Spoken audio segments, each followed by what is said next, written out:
What is up, family? We continue J'irai rajeunir chez vous. Episode 11. On commence avec 11 cette fois-ci. On continue. It's a 2-hour video, so we're gonna do a little bit, until it gets done. And his adventures.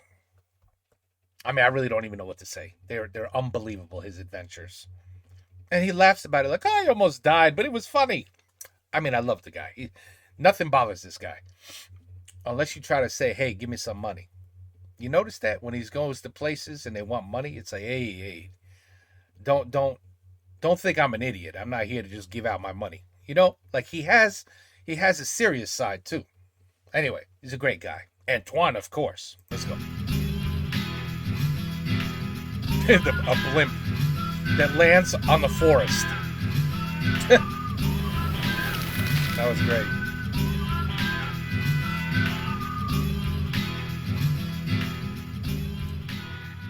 L'expédition du lac Nyos, ça a été un grand moment aussi dans ma vie. C'est vraiment une belle expé. Alors en fait, l'histoire, elle commence en 1986, bien avant l'expédition.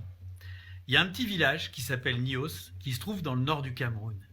Et un jour, je ne sais pas très bien comment on a su ça, comment on l'a découvert, mais on a découvert que tout le monde dans le village était mort. Les hommes, les femmes, les enfants, les chiens, les... What? Are you serious? By the way, hold on. Wait a minute. Northern Cameroon in 1986. Et un jour, je ne sais pas très bien comment on a su ça, comment on l'a découvert, mais on a découvert que tout le monde dans le village était mort. Les hommes, les femmes, les enfants, les chiens, le bétail, tout le monde était mort. That usually has to do with something's airborne. Shit like that happened in Texas when an oil well was decommissioned but kept spewing out very toxic fumes. And people were dying left and right, animals, everything.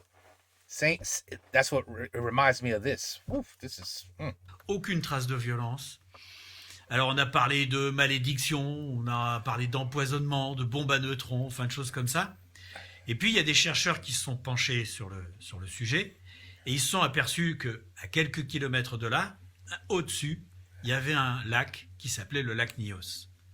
Et ce lac était dans le cratère d'un volcan. Alors le volcan, il n'est pas en éruption, mais il est encore un petit peu en activité. Et là, il va falloir expliquer un petit peu des choses, il va falloir faire un petit peu de science pour comprendre. Mais c'est pas très compliqué. En fait, au fond du lac, il y a des arrivées permanentes de gaz carbonique qui arrivent. Carbon dioxide, oh. Parce que c'est volcanique. Or, le gaz carbonique, comme tous les gaz, mais en fait, quand il est sous pression, il peut se dissoudre dans un liquide. C'est facile à comprendre. Une bouteille de champagne, elle est sous pression, elle est fermée. On voit absolument aucune bulle. T'enlèves le bouchon, plop, t'enlèves la pression, plein de bulles. Ce qui s'est passé au lac Nyos, c'est un petit peu ça. Alors on ne sait pas très bien pourquoi les eaux du fond sont remontées, ce qui a enlevé la pression, mais ça a fait un énorme dégagement de gaz carbonique, non toxique, mais plus lourd que l'air. Et ce gaz est descendu dans la vallée jusqu'au village de Nyos. Il a chassé l'air, l'oxygène, et donc en fait les gens sont morts asphyxiés. Donc les chercheurs avaient compris ça, et un jour il y a un autre chercheur qui s'appelle Michel Alvax qui a décidé de purger le lac, parce qu'il restait encore plein de gaz carbonique dans les profondeurs. Et là, il a eu une idée géniale qui consiste à mettre un tube vertical dans le lac, qui fait 200 mètres de profondeur quand même, et puis le tube va jusqu'à 1 mètre ou 2 mètres du fond, et en haut, tu aspires l'eau avec une petite pompe. Tu prends l'eau à l'intérieur du tube et tu la recraches à l'extérieur, donc c'est vraiment rien. Ouais. Et puis progressivement, tu vas faire monter l'eau du fond, et quand elle va arriver à une certaine hauteur, le gaz apparaît, ça fait des bulles, les bulles, elles montent vers la surface, et ça commence à lancer un système d'aspiration avec ces bulles qui montent et qui entraînent l'eau du fond qui monte et qui fait de nouvelles bulles, et en fait ça lance une espèce de jet où il y a de l'eau et du gaz, et l'idée étant que si tu fais ça comme ça, progressivement tu vas enlever le gaz carbonique sans que ça tue tout le monde autour, parce que ça va être très progressif. Donc ça, c'était le principe des orgues de Nyos. Comme ça. And it's a lot with the oil wells. They put those things in the dirt very, very deep to the oil well, or where the fumes are, and they release it, and it looks like a candle being burnt. Just think of a gigantic candle, constantly lit with fire coming out, and you're like, holy shit, that can't be safe. But yeah, that's to prevent the buildup under the ground. So it releases it, at its own will, a controlled release, kind of like what he's doing with the lake. It's a controlled release of the gas. The same concept. Makes sense. It makes sense. C'est ça qu'il avait Not dollars, cents. appelé ça. Et moi, j'entends parler de l'expédition, je veux la faire. J'arrive à me mettre sur l'expédition, mais j'étais déjà engagé sur un autre projet. Enfin, engagé. On m'avait déjà dit OK. Et c'était payé. Et ben, je refuse le film payé parce que j'avais envie de faire celui-là qui n'était pas payé. Parce que cette expédition, moi j'adore la science, j'adore tous ces trucs-là. C'est pas parce que j'ai pas fait d'études que ça m'intéresse pas. Et donc, je voulais absolument le faire. That's what I love about this guy. No, I don't care about your money. I only do what I love. You know how many people are like that in the world? Maybe 20. Et d'ailleurs, Wow. je suis intervenu un petit peu aussi sur le contenu de l'expédition pour que le film soit plus intéressant, parce que il m'avait parlé d'un petit sous-marin téléguidé, et puis il comptait le laisser tomber parce que c'était trop cher, et moi je me suis battu pour que ce sous-marin vienne parce que je savais que ça ferait des images. Et d'ailleurs, il nous a bien servi ce truc. Toujours est-il que l'expédition commence, je sais plus en quelle année c'était, peut-être 95 par là, je sais plus.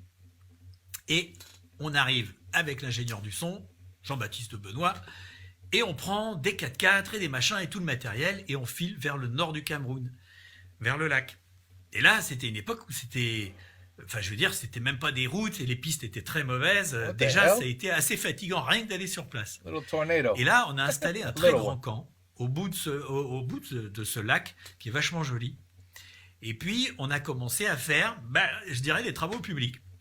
Parce qu'il s'agissait d'assembler un tuyau de 200 mètres de long, en plastique, de 10 cm de diamètre, et tous les 20 mètres, il fallait souder le tuyau, quoi. Par mesure de facilité, la colonne est assemblée à l'horizontale sur le lac. Suivez derrière. On va partir avec, hein. Lorsqu'elle sera terminée, elle mesurera 200 mètres de long. Donc, ils ont lancé ce long tuyau à la surface de l'eau. Ils le fabriquaient de 10 mètres en 10 mètres. Ça a pris des jours et des jours. Et puis, l'idée était ensuite de le faire couler pour le mettre à la verticale. Donc tout ça, c'était déjà quand même une sacrée expé parce que on était pas énormément. Donc c'était du boulot de mettre ça au milieu du lac. Beaucoup de boulot. Donc ça a été la première partie. Ensuite, il y a un petit truc que j'ai envie de raconter, c'est la vie au camp.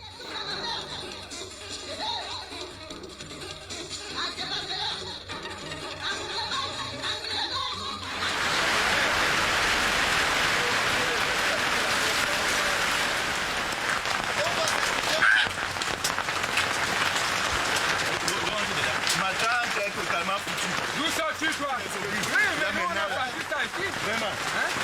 Faites attention avec ça. Quelle femme? Peut-être là-bas. That looks like... Oh my God.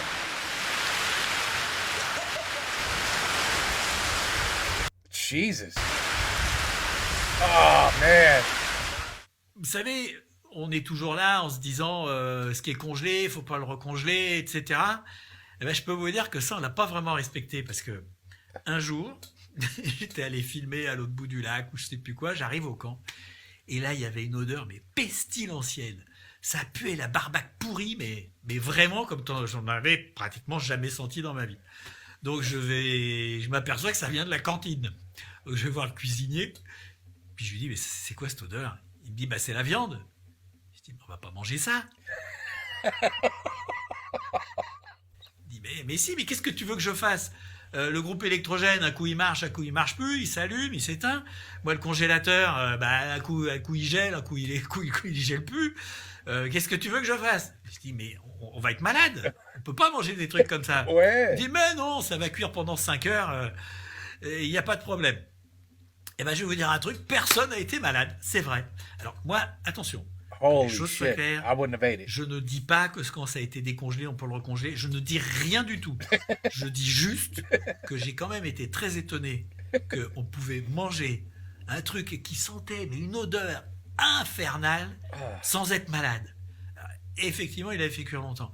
Alors le seul truc, c'est que comme j'avais repéré l'odeur, je la repérais quand même dans l'espèce de ragoût qu'il nous faisait tous les jours. Mais bon, il faut quand même bouffer. Donc je l'ai mangé, on s'habitue à tout. Voilà, petite parenthèse culinaire. Wow. Sinon, l'expédition. Wow. L'expédition, elle a été super compliquée parce que une fois que ça a été mis en place, le tuyau, ils ont commencé à pomper. Et normalement, d'après les calculs, ça devait démarrer en quelques heures. Et on était même tous un petit peu tendus parce qu'il y avait un certain nombre de bouteilles de plongée qui étaient là au cas où la catastrophe se reproduirait. Parce qu'en fait, on ne sait pas exactement pourquoi la catastrophe s'est produite, mais on sait en gros qu'il y a eu un bouleversement des eaux du lac. C'est-à-dire que celles qui étaient au fond sont remontées brutalement et celles qui étaient au-dessus sont parties vers le bas. Donc c'est pour ça que, en fait, le lac, il a littéralement explosé. Le gaz partant d'un seul coup, ça, comme ça. Wow. Et il y avait d'ailleurs des traces assez en hauteur sur les falaises qui sont autour du lac. Donc tout ça pour dire que tout le monde avait un petit peu peur que la catastrophe se reproduise. Parce que on ne savait pas ce qui avait déclenché la catastrophe. Ça pouvait être un glissement de terrain, ça pouvait être une pluie très froide qui avait fait remonter les eaux du fond, enfin on ne savait pas. Donc, il y avait un certain nombre de bouteilles avec des détendeurs, mais il y en avait quoi ? Il y en avait 7 ou 8 et on était 40. Donc évidemment, quand on a lancé l'opération, la plupart des gens sont montés sur la colline pour être en altitude et a priori à l'abri d'un éventuel problème. Mais nous, on était quand même 7, 8, 10 autour des ordinateurs qui pilotaient le machin, de la pompe, enfin tout ça, c'était une vraie expédition scientifique. Et le temps passe. Il se passe 8 heures, toujours pas démarré. Toute la nuit, ça pompe. Rien. Le lendemain matin, ça fait 36 heures que ça pompe. On est allé vérifier avec le sous-marin que la vanne intermédiaire était bien ouverte et que, en théorie, ça aurait vraiment dû marcher. Et puis, personne comprenait. Et on arrive au moment où on se dit, voilà, ça marche pas. On va tout débrancher, on va rentrer. Et moi, je discute avec le chercheur, je le filme, parce que moi, il me faut une conclusion à mon film. Et je lui dis, mais c'est pas si grave, écoute, on reviendra. Mais il me dit, mais non, c'est foutu, là. On remettra jamais le truc en route, tu te rends pas compte. De toute façon, ça marchera. Si ça marche pas pendant cette mission, ça Ah marchera non, pendant la non, prochaine. si ça marche pas, ça marchera plus. Ça marchera plus parce qu'on ne trouvera pas les fonds pour refaire quelque chose. Hein. Là, je crois que, honnêtement, je crois que c'est notre dernière chance, elle est là. Hein. On ne trouvera pas les fonds et puis tu te rends compte de l'effort qui a été fait, de ce qu'il y a actuellement. Et sincèrement, il est au bord des larmes, quoi, parce que c'est des années de travail qui s'effondrent. Ouais. Et là, mais vraiment, pendant que je fais l'interview, le jet qui démarre. Oh, c'est extraordinaire. Ça, c'est extraordinaire. Wow. Ça, c'est... Ah putain. Ça alors vraiment ça arrive pile poil. Hein. Tu te rends compte au moment où on se barre, à 5 minutes près, on déconnecte l'électronique et tout, le jet qui part. Et puis le jet de Genève. Hein. Wow. Wouh. Oh les mecs. Un jet à quoi, 15, 20 mètres, j'en sais rien. Wow. Et mais vraiment une joie de tout le monde, les That's cuisiniers, les mecs qui avaient donné des coups de main, tous les chercheurs, les mecs qui avaient fait braquer le tuyau, une enfin bouteille tout de le monde, c'est une champagne. explosion de joie, quoi. Et ça a été vraiment super parce que du coup, il a pu valider sa théorie, comme quoi ça marchait, et quelques années plus tard, ils sont revenus et ils ont mis 7, 8, 10 colonnes pour dégazer totalement le lac. Et ces colonnes, je crois qu'elles viennent de s'arrêter, mais elles ont tourné pendant 10 ans, 15 ans peut-être, à faire des jets comme ça et à retirer le gaz du lac. Et du coup, j'ai eu une belle fin à cette expédition. Et ce film dont personne ne voulait, en fait, je l'ai vendu à Canal+, et du coup, tout le monde a été payé. Canal Plus. Et moi, j'ai envie de terminer avec un truc. Ça, c'est C'est que excellent. quelques années plus tard, j'étais sur un bateau de recherche de l'Ifremer avec d'autres chercheurs, pas ceux qu'on a vus, une autre expédition où j'étais allé. Et Je parlais avec un chercheur et il me dit, je montre le film en plus, et il me dit, c'est pas bien de faire ça. Je lui dis, pourquoi c'est pas bien? Il me dit, il faut pas mettre des fins comme ça, sensationnalistes. Vous les journalistes, vous voulez toujours faire des trucs comme ça, et ça c'est pas bien. Je lui dis, mais attends, c'est formidable ça. Vous êtes un chercheur, donc vous avez des connaissances, une méthodologie, une déontologie. Sur quoi est-ce que vous vous basez pour dire que ça s'est pas passé comme ça? Et en fait, le mec, il était incapable de penser que ça s'était réellement passé comme ça. C'était forcément bidouillé, machiné, etc. Ben moi, je vous le dis, ça s'est passé comme ça, et je vous jure que ça a été un grand moment. À demain, après-demain, That's excellent. en tout cas, à bientôt. This guy and his adventures, my God. I could listen to these adventures all day, every day. I mean, he probably has, I don't even know, so many things he hasn't even made a video about that he's done in real life. That's great. Oh, okay. 1 second, I gotta sneeze. Okay, that was a good sneeze. Now let's get to episode 12.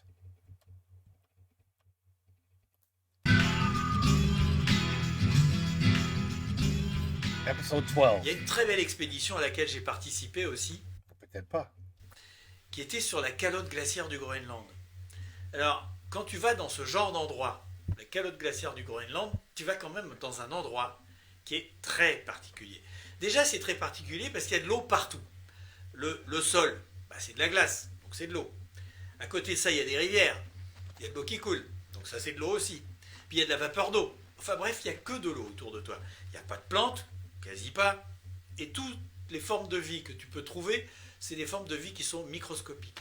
Sinon, il y a nous, les êtres humains. Mais ça commence d'une manière quand même assez spectaculaire parce que déjà le Groenland c'est assez particulier. Mais tu montes dans un gros hélicoptère, des hélicoptères qui emmènent 30 personnes normalement, mais dans lesquels on a viré la moitié des sièges. Parce qu'on a mis des cantines et des cantines et des cantines de matériel. Ils te déposent sur la calotte glaciaire, au milieu. Oh, that's a lot of shit they brought. Oh my God. Ah oui, ça c'est beaucoup d'équipement. De nulle part. Et tu Wow. sors ton matériel, tes caisses, tu vides tout pendant que le truc il tourne toujours. Il repart, il fait 3 voyages comme ça pour amener tout le monde. Je sais pas combien on était, une quinzaine je pense. Et Goodbye. puis des caisses, et puis il fout le camp.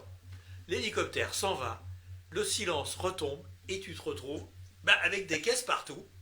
Et puis il faut monter le camp.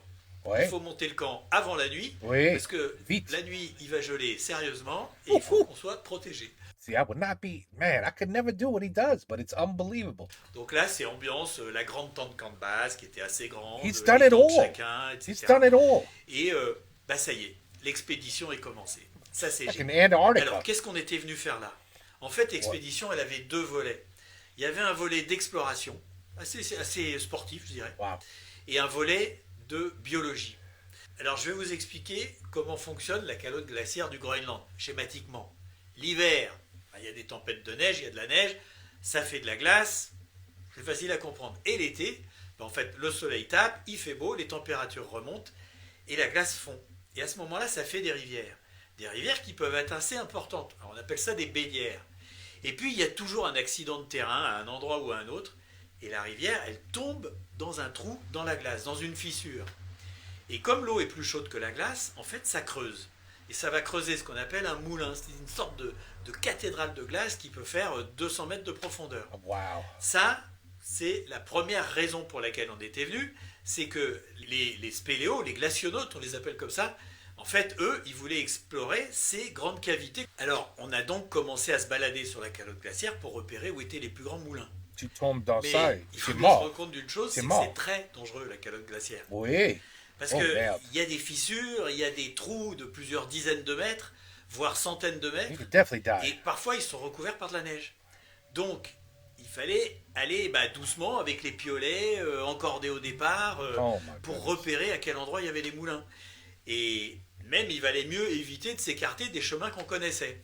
Et puis, on a commencé à descendre pour la première fois dans les moulins. Alors, évidemment, les spéléos, les glacionautes, eux, ils sont habitués, les descendeurs, les machins, même l'équipe de tournage, sauf moi, ils étaient très habitués. Moi, j'avais fait des progrès depuis les premières expéditions au Pérou. Je savais quand même mettre mon descendeur, je savais remettre mes jumards pour remonter, enfin, je me débrouillais. He's a Sauf que professional. là, c'est pas du tout comme quand tu es dans une falaise. Oh, Tu rentres dans une cathédrale de glace, superbe, bleutée, it must sombre, look amazing. mystérieuse, avec t'entends parler les autres, ça résonne. Wow. Mais surtout, tu dois descendre tout seul. Il n'y a personne à côté de toi. Il n'y a personne qui est pas loin. Parce qu'on ne se met pas à plusieurs sur la corde. Donc, tu descends sur ta corde avec ton descendeur. Et là, tu es obligé d'avoir 100% confiance dans cette corde. Parce que la paroi, elle est même pas, tu peux même pas t'accrocher à quoi que ce soit. C'est exactement comme un glaçon. C'est de la glace vive. C'est-à-dire, tu poses tes mains et puis bah, elle glisse. Il n'y a rien. Donc, bien sûr que tu as des crampons, mais il faut vraiment avoir confiance dans ta corde. Et puis, c'est pas fini. Parce que, comme tu descends 100 mètres, c'est pas rien 100 mètres, ben, il y a des relais. Ça veut dire que ta corde, elle arrive à un endroit, il y a des pitons qui sont vissés, des broches à glace qui sont vissées dans la glace. Et puis toi, il faut changer ton descendeur de la corde qui arrive du haut pour passer sur celle qui arrive du bas. Donc, évidemment, il ne faut pas tout décrocher en même temps. Et ben ça, quand tu regardes le haut, où il y a un tout petit trou de ciel bleu en haut, et qu'en bas, tu vois vaguement les lumières des Black. lampes frontales de ceux qui sont déjà arrivés, et ben tu te dis quand même que tu es à un endroit où l'homme n'est pas tout à fait à sa place. Yeah, exactly. You don't really belong there. C'est assez émouvant, intense. Wow. Wow, wow, wow.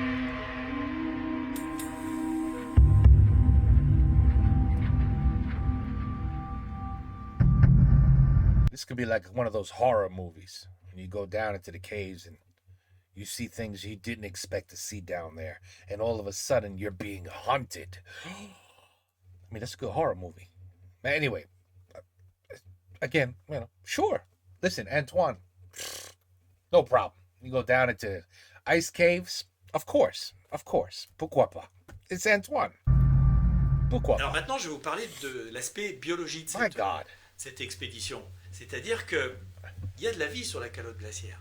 Il y a des algues microscopiques, et puis surtout, il y a une petite bête incroyable qu'on appelle le tardigrade. Alors, on en a aussi en France, mais le tardigrade a une particularité, plein de It's particularités. like a caterpillar. D'abord, c'est que bien que ça soit un animal microscopique, Wow. ben, il ressemble un petit peu à un nounours.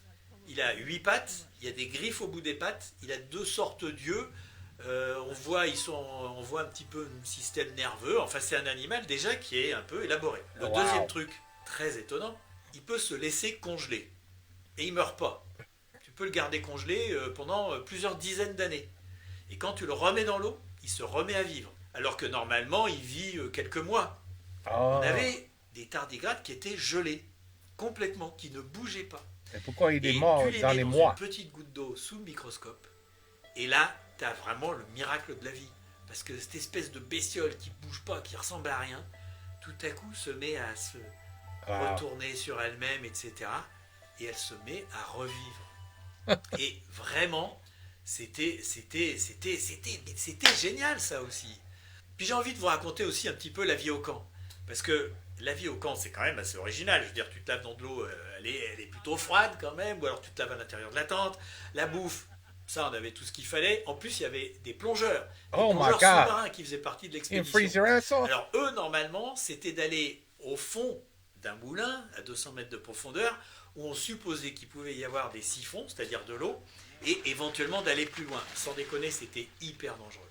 Mais comme on n'a pas pu descendre dans un moulin où il y avait de l'eau, bah, malheureusement, ils n'ont pas pu faire ça. Ils ont juste fait des essais en surface. Mais en revanche, ils faisaient la bouffe. Et ça, c'était vachement bien. Wow. Et alors, pour que le film soit beau aussi, on a fait des putains de mouvements de caméra. D'abord, on y est allé avec la Cinébule, Look at la that. montgolfière, vous savez, à 2 places avec sa banquette dessous. Et on a fait des travelling au-dessus de l'eau dans la baie de Disco. T'imagines, c'est la mer, il y a plein de petits morceaux de glace partout, et la caméra qui est à ras du sol, à ras de l'eau, qui passe comme ça sans faire une ride nulle part. Il n'y a rien qui bouge. L'eau, elle est hyper calme. Et moi, j'étais accroupi sur la banquette, le cul en l'air, la tête en bas, pour faire ces images. Et c'était quand même absolument incroyable parce qu'on a Le cul décollé en d'un l'air. iceberg. On n'avait pas de moteur, donc on était poussé par le vent. Imaginez que le vent nous pousse sur la haute mer avec de l'eau à 2 degrés. une montgolfière, ça vole pendant 1 heure. Hein.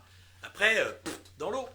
Donc ça, c'était dangereux. Mais là, on avait bien prévu le coup. Il y avait 3 Zodiacs qui étaient là, qui nous suivaient et qui auraient pu nous rattraper, nous remorquer ou au moins nous récupérer.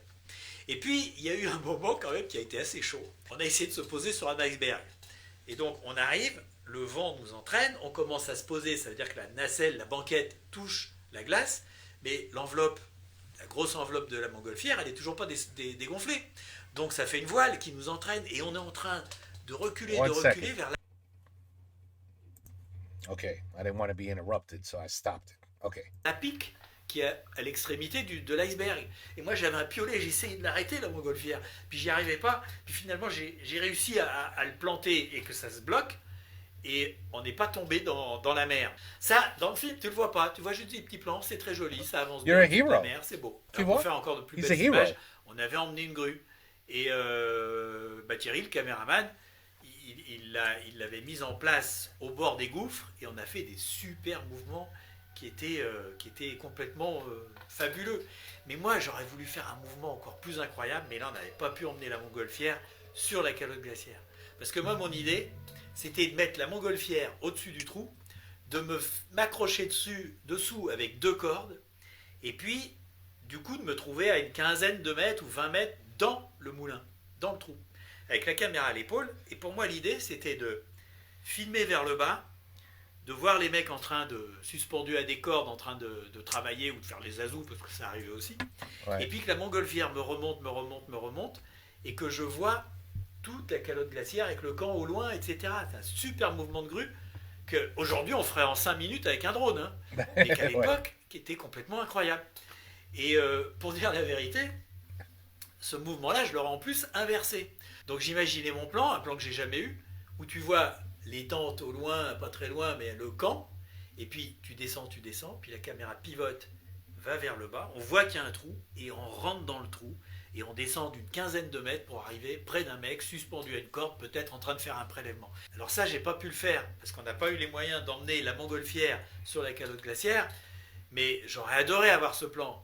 Donc ça a été une expédition absolument formidable, qui a duré plusieurs semaines, mais putain, quel expé quand même. À demain, après-demain, en tout cas. Salut, restez chez vous, prenez soin de vous. Yeah, no problem. Ciao. No problem. We'll stay in our warm house. You don't have to ask us twice. Don't worry about that. Oh my God, the adventures this guy's been on. Allez, la prochaine, we go into active volcano, and we take pictures of the lava. Then after that, we're gonna go into a tornado somewhere in Texas, in the United States. We'll go right into an F5 tornado.